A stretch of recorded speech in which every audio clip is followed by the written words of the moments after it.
नमस्कार, मैं हूं आपके साथ शिखा ठाकुर। आप देख रहे हैं राजनीति। राजनीति में हम बात सिर्फ देश की सियासत पर नहीं बल्कि राज्यों की सियासी नब्ज भी टटोलने की कोशिश करते हैं। हमारे खास शो राजनीति में हर राज्य की हर वो खबर आपको मिलती है जिससे राज्य की सियासी धुरी हिलती नजर आती है। राजनीति में सबसे पहले आज बात करने वाले हैं बीएचयू की, जहां कैंपस के भीतर एक छात्रा के साथ कुछ दरिंदों ने हैवानियत की सारी हदें तोड़ दी। अपने दोस्त के साथ जा रही छात्रा को कुछ दरिंदों ने दबोच लिया और कैंपस के भीतर उसके साथ दरिंदगी की। तो दूसरी खबर राजस्थान से, जहां एसीबी ने बड़ी कार्रवाई की है। एसीबी ने ईडी के एक अधिकारी और उसके सहयोगी को रिश्वत लेते रंगे हाथों गिरफ्तार किया है। तो वहीं बिहार में नीतीश कुमार के रोजगार मेले पर बीजेपी ने सवाल उठाए हैं। बीजेपी का आरोप है कि नियुक्ति पत्र वितरण बांटने के नाम पर नीतीश सरकार ने इवेंट पर जनता के करोड़ों रुपए बर्बाद कर दिए। तो वहीं चुनावी समर में सियासी टिप्पणियों की बाहर से आई हुई है। असम के मुख्यमंत्री हेमंता बिस्वा शर्मा ने कांग्रेस में जमकर हमला बोला है उन्होंने कांग्रेस पर। हेमंता बिस्वा शर्मा ने कांग्रेस पर आरोप लगाते हुए कहा कि कांग्रेस को भूपेश बघेल से ज्यादा अकबर पसंद है। शिक्षा के मंदिर में किस तरीके से हैवानियत हुई इसका भी जिक्र करेंगे, लेकिन सबसे पहले बनारस हिंदू विश्वविद्यालय, जहां सीधे रास्ते का सबक दिया जाता है, जहां मां बहन बेटियों का सम्मान कर सबक दिया जाता है, लेकिन बीएचयू के कैंपस में कुछ दरिंदों ने हैवानियत की सारी हदें तोड़ दी, जिसे देख करके शैतान भी शर्मिंदा हो गए। एक रिपोर्ट देखिए। हाथों में इश्तिहार, इंसाफ की गुहार। ये है बीएचयू के छात्र। शिक्षा के मंदिर की चार दीवारी में दरिंदों ने हैवानियत की ऐसी पोथी लिखी जिसे देखकर दरिंदा भी शर्मिंदा है। बनारस हिंदू विश्वविद्यालय के आईआईटी कैंपस में एक छात्रा के साथ दरिंदों ने ऐसी हैवानियत की जिसे देखकर कतरा रहा है चांद, मुंह फेर रहे हैं सितारे, शर्मिंदा हो रहे ये उजियारे। अपने आंचल में सिमट कर रो रहा था आसमान, हाय धरती पर उतर आए हैवान। बीएचयू के कैंपस में दरिंदों ने हैवानियत की सारी हदें तोड़ दी। तालीम के मकतब में हैवानियत की हदों को तोड़ते दरिंदों को देखकर शर्म से डूब गया स्वाभिमान का सागर। रो पड़ी बीएचयू की दीवारें, कॉपी कलम और किताबें। क्या ही बिगाड़ा था उस बेगुनाह लड़की ने तुम्हारा। वो तो हॉस्टल से निकली थी जरूरी काम से, लेकिन उसे क्या खबर थी कि कैंपस के भीतर भेड़िए घुस आए हैं। उन्होंने अपनी आंखों में हैवानियत का काजल लगा रखा है। पीड़ित छात्रा की जुबानी दर्द की कहानी जिसने भी सुनी सिर पकड़ लिया। मैं बुधवार रात 1:30 बजे अपने हॉस्टल से किसी जरूरी काम के लिए बाहर निकली। कैंपस के गांधी स्मृति चौराहे के पास मुझे मेरा दोस्त मिला। हम दोनों साथ में जा रहे थे कि रास्ते में करमन बाबा मंदिर से तकरीबन 300 मीटर दूर पीछे से एक बुलेट आई। उस पर 3 लड़के सवार थे। उन लोगों ने बाइक खड़ी करके मुझे और मेरे दोस्त को रोक लिया। इसके बाद गन पॉइंट पर हमें अलग कर दिया। मेरा मुंह दबाकर मुझे एक कोने में ले गए। वहां पहले मुझे किस किया, उसके बाद गन पॉइंट पर मेरे कपड़े उतरवाए, मेरा वीडियो बनाया और फोटो खींची। मैं जब बचाव के लिए चिल्लाई तो मुझे मारने की धमकी दी। तकरीबन 10 से 15 मिनट तक मुझे अपने कब्जे में रखा और फिर छोड़ दिया। मैं अपने हॉस्टल की ओर भागी तो पीछे से बाइक की आवाज आने लगी। डर के मारे मैं एक प्रोफेसर के आवास में घुस गई। वहां पर 20 मिनट तक रुकी और प्रोफेसर को आवाज दिया।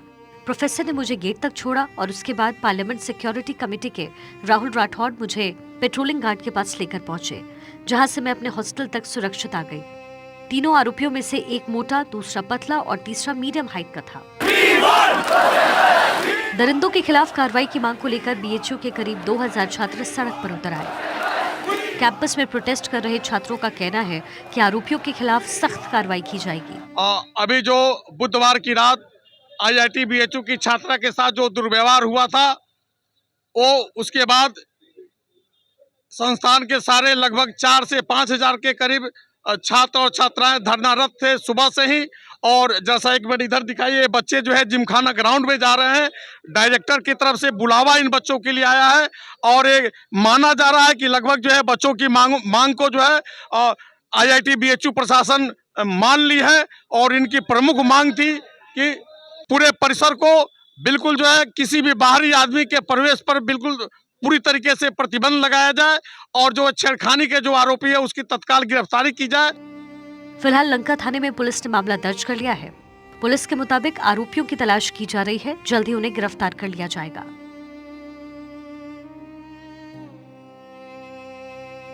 आरोपियों पर डंडा चलाने वाली योगी सरकार ने बीएचयू में दरिंदगी करने वाले किसी भी सूरत में बच नहीं पाएंगे। बेटियों की सुरक्षा के लिए सीएम योगी स्वयं ही कमान संभाले हुए हैं। ऐसे में बीएचयू के कैंपस में छात्रा के साथ हैवानियत करने वाले दरिंदों पर योगी बाबा का ऐसा हंटर चलेगा जिसका दर्द दरिंदे जिंदगी भर भूल नहीं पाएंगे। हरेंद्र शुक्ला, वाराणसी, भारत 24।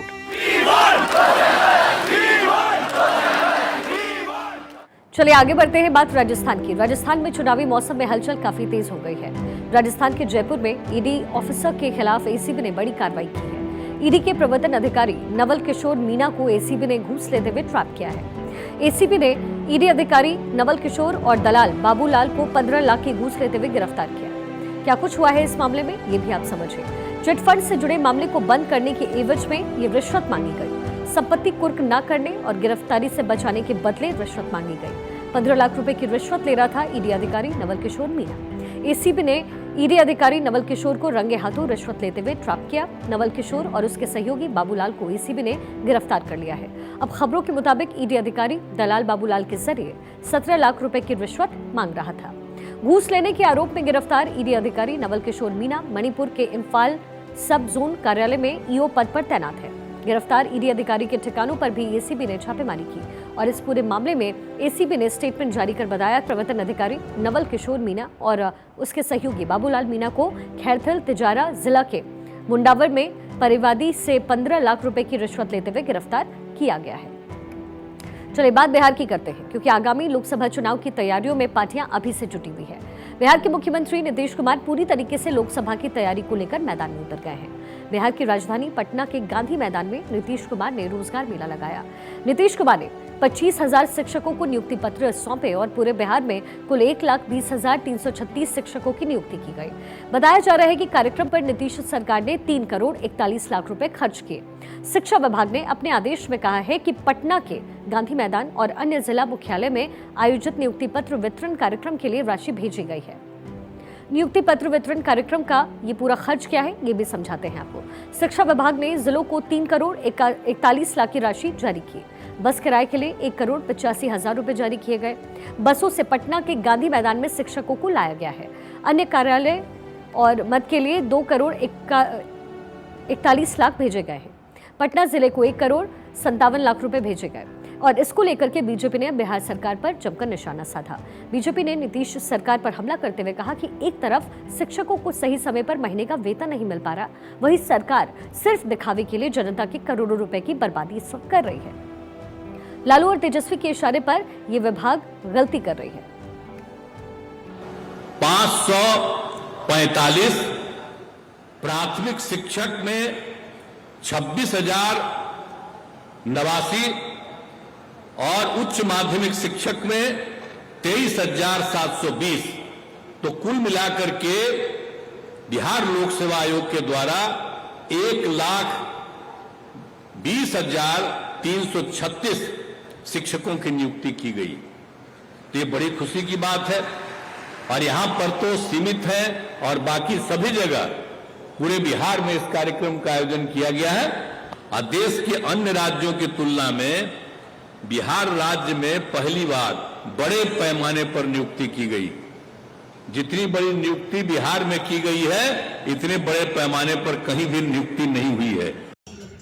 बिहार में जहां एक तरफ तो शिक्षकों का वेतन भी सही समय पे नहीं मिल पा रहा है, तीज त्योहार के मौसम पे भी शिक्षकों को उनकी मासिक तनख्वाह सही समय पे नहीं मिल रही है, उसके लिए भी लाले पड़ रहे हैं, वहां दूसरी तरफ सिर्फ और सिर्फ अपना चेहरा चमकाने के लिए और प्रचार प्रसार करने के लिए, वो भी झूठा प्रचार प्रसार, बिहार सरकार करोड़ों रुपयों की बर्बादी कर रही है। अगर यही रुपए डीबी के समय भेज दिए जाते तो शायद हजारों नवयुवकों को इतनी परेशानी नहीं होती, या इन्हीं रुपयों का अगर इस्तेमाल आधारभूत संरचना बनाने के लिए कर लिया जाता तो शायद स्कूलों में महिलाओं को शौचालय जैसे बेसिक इंफ्रास्ट्रक्चर की परेशानी नहीं होती। उत्तर प्रदेश के मुख्यमंत्री योगी आदित्यनाथ ने आज हरदोई में नारी शक्ति वंदन सम्मेलन को संबोधित किया। इस दौरान सीएम योगी ने करोड़ों रुपए की विकास परियोजनाओं का लोकार्पण और शिलान्यास किया। इस दौरान सीएम योगी ने प्रधानमंत्री मुख्यमंत्री आवास योजना के लाभार्थियों को उनके आवास की चाबी, स्वयं सहायता समूह की महिलाओं को धनराशि का चेक और अन्य लोक कल्याणकारी योजनाओं के अंतर्गत प्रमाण पत्र, लैपटॉप, टूल किट, का वितरण किया। सीएम योगी ने कहा कि आधी आबादी को सम्मान दिए बिना कोई भी समाज सशक्त नहीं हो सकता है और इससे प्रधानमंत्री नरेंद्र मोदी ने बहुत करीब से समझा है और यही वजह है कि आजादी के बाद पहली बार 2014 में भारत की राजनीति के एजेंडे में महिलाएं शामिल हुई हैं। केंद्र से चलने वाली हर योजना में नारी सुरक्षा, नारी सम्मान और उनके स्वावलंबन को ध्यान में रखते हुए सारी योजनाएं चलाई गई हैं। उनकी समीक्षा के लिए डबल इंजन की सरकार काम कर रही है। सीएम योगी ने यह भी कहा कि डबल इंजन की सरकार सिर्फ बोलती नहीं बल्कि करके दिखाती है। 70 साल में जो नहीं हुआ हमने करके दिखाया है। सीएम योगी ने हरदोई को 541 करोड़ रुपए की सौगात दी है। 217 परियोजनाओं का यहां शिलान्यास और लोकार्पण किया गया। लाभार्थियों को उनके आवास की चाबी बांटी गई। स्वयं सहायता समूह की महिलाओं को धनराशि का चेक दिया गया। अन्य लोक कल्याणकारी योजनाओं के अंतर्गत प्रमाण पत्र, लैपटॉप, टूल किट बांटे गए। प्रधानमंत्री आवास के तहत 4 करोड़ आवास उत्तर प्रदेश में दिए गए हैं। हरदोई में 11,12,000 से ज्यादा लोगों को लाभ मिला है। आधी आबादी की वजह से हरदोई को मिल रहा है उपहार। स्वामित्व योजना के तहत 75 लाख लोगों को उनकी जगह पर आवास बनाकर दिए गए। महिलाओं को केंद्र में रख करके डबल इंजन सरकार बना रही है ये योजनाएं। जिन्होंने बिजली नहीं देखी उनको कनेक्शन मिले हैं। 1947 से 2017 तक उत्तर प्रदेश में सिर्फ 10,000 महिला पुलिसकर्मी तैनात थी। 6 साल में उत्तर प्रदेश पुलिस में 40,000 महिला पुलिसकर्मी तैनात की गई। वही जीवन के प्रत्येक क्षेत्र में बेटियों को, बहनों को आगे बढ़ने का अवसर प्राप्त हो सके, इसके लिए सरकार के स्तर पर अनेक कार्यक्रम चलाए गए। अनेक योजनाएं प्रभावी ढंग से आगे बढ़ रही हैं। अकेले पिछले 9 वर्ष के अंदर प्रधानमंत्री आवास योजना के अंतर्गत देश के अंदर जहां 4 करोड़ गरीबों को मकान मिले,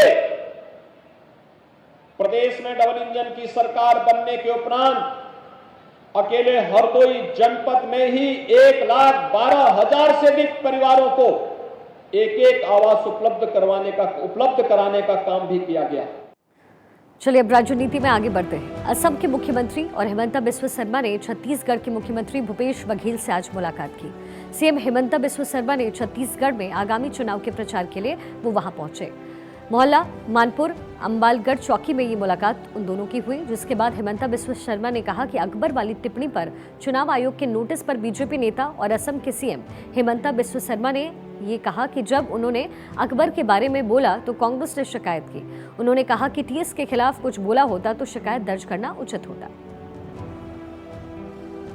मैं तो बहुत कॉन्फिडेंट हूँ, पहला दिन से ही मैं कॉन्फिडेंट हूँ, इसलिए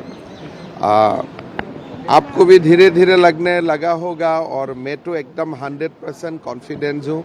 और अभी छत्तीसगढ़ का सीएम साहब जो डेली घोषणा कर रहा है उससे तो क्लियर हो जाता है कितना नर्वस है वो लोग। नहीं तो चुनाव का समय आपने 5 साल सीएम रहा, कैबिनेट करके हर दिन आप घोषणा कर सकता था, तब आप कुछ घोषणा नहीं किया।